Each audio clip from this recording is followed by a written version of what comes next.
This is a fight, folks. This is one of those ones that is going to fly under the radar for the public. This is one of the fights that they're going to be like, him, huh? I don't really know either of these guys. They both look kind of bums. Like, no one's going to get it. This is a phenomenal fight. This might be, I was going to say it might be the highest level fight on the card, but I guess not. Close. Close, but I guess not.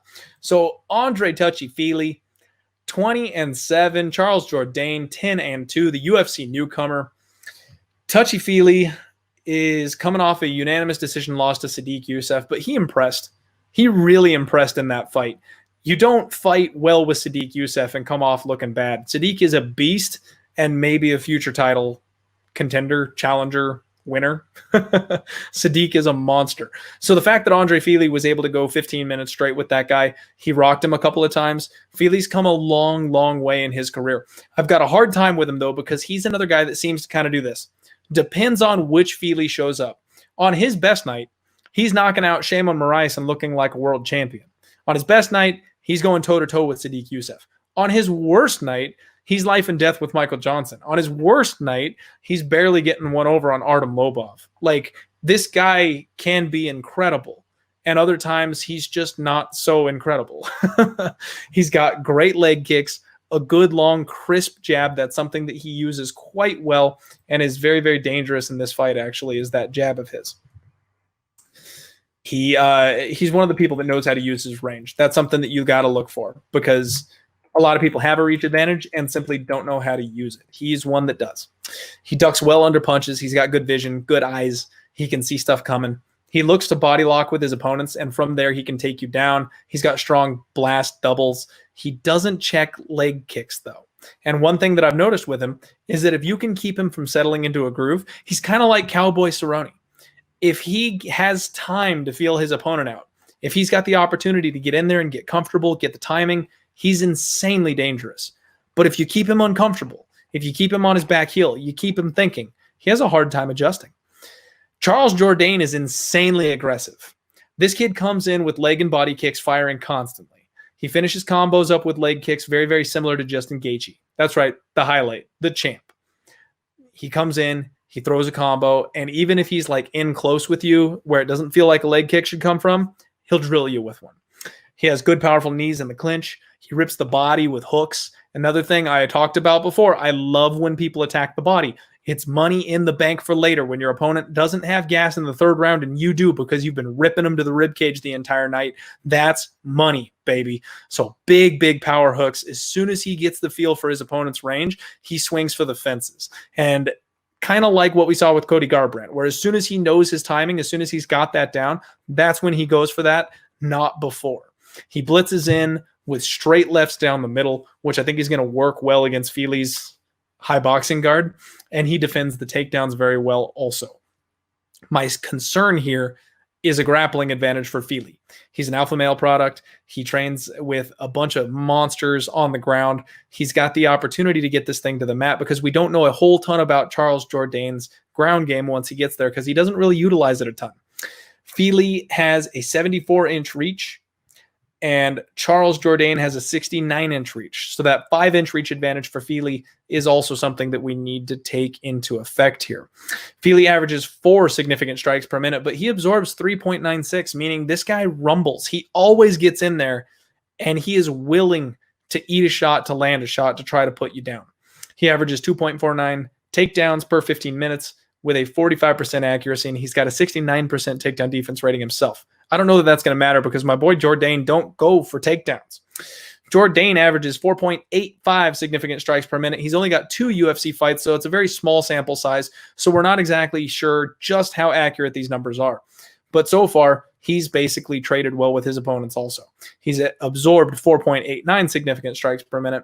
He does have a decision loss to Des Green, which that was his UFC short notice debut. He was... I mean, you're stepping up into the bright lights. We talk about that all the time. I like to fade people's first time in the UFC because you have that big adrenaline dump. It's a whole new level. You're getting your eyes open to the next level, next stage of competition.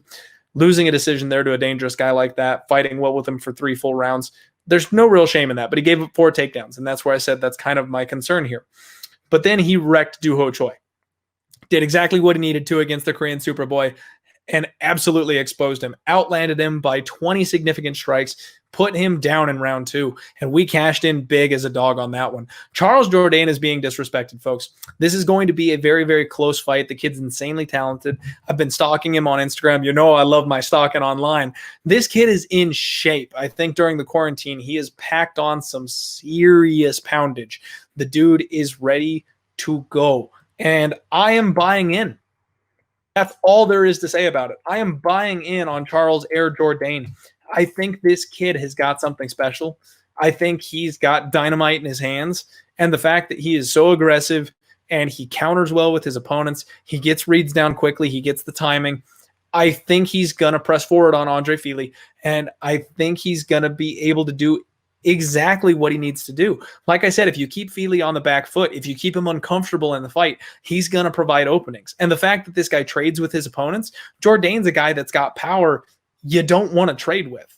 I think these two are going to bang until somebody falls. And I got plus 195 on my boy Jourdain. I love that line. It's almost like the Kelleher fight, except that I know for a fact Jourdain's going to have opportunities to land those bombs. So I'm going to flip that coin. I got plus 195, and if memory serves correctly, that line has already come down. Yeah, plus 185, plus 175. I still see a plus 191 out there. So you can still get him as a decent-sized dog, but we beat an early line move. I like having plus 195, and I hope it doesn't come back to bite me in the ass. Sharp money may come in, or not sharp money, but a lot of money may come in the other way because Fili is a much more named fighter. So there's a half-decent chance that you get more dog money later in the week, closer to fight time.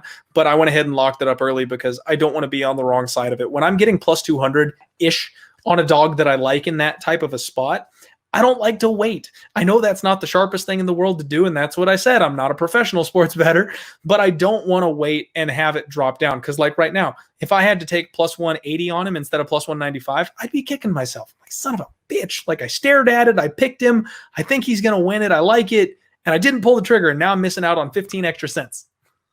Like that. I just hate that feeling. It pisses me off so much every single time.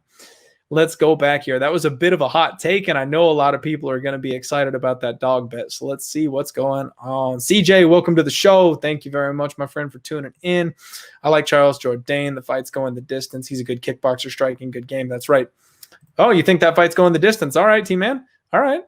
That's an interesting take. I mean, the way that Fili hurt a guy like Sadiq Youssef, who's known for his chin, I have seen Jourdain get clipped a couple of times, and the power that Jourdain brings to the table, I don't know. I feel like it's the opposite, man. I feel like someone's going to sleep. We'll see where they put that total line, though, because that's going to be interesting. There it is. Hold'em says Fili going to murk Jourdain. Yep. Choi was a good matchup for Jourdain. That's true. Jourdain could be a one-hitter quitter. Yeah, that's also true. Razor Sharp Picks, what's going on? Thank you for tuning in here and the kind words about the show. I appreciate it. If Sadiq couldn't do it, I don't think Jourdain can. I mean, that's possibly true, but it's also a different style. I mean, that's where I think that Jourdain is probably going to drop the gloves and they're just going to go to war. He's not going to try and take Fili down, where Sadiq spent a lot of time grappling in that fight. So it's going to be an interesting setup here. Fili got questionable fight IQ at times. Also true. So he got clipped. Yes, he did. And that's what I'm talking about. The power on these guys. It's going to be interesting. But I'm with my man, T-Man. We are going to roll the dice on that dog with that extra money. I was high on Fili, but the line is really off. Fight doesn't go the distance. Interesting prop. I agree. Absolutely agree. And I always got to give this shout out. I know it's way late in the show, but if you're listening to the audio only version of this and I sound like I've lost my mind because I'm just kind of talking to myself right now, I'm interacting with the chat. The show now has an interactive chat function, folks. So if you're listening audio only, get your ass over to YouTube, get your ass on Periscope or Twitch and come hang out with me, because then you can have me talking to you and giving my responses to your questions. Instant gratification. We all love that, right? Merab Vashvili versus Ray Borg.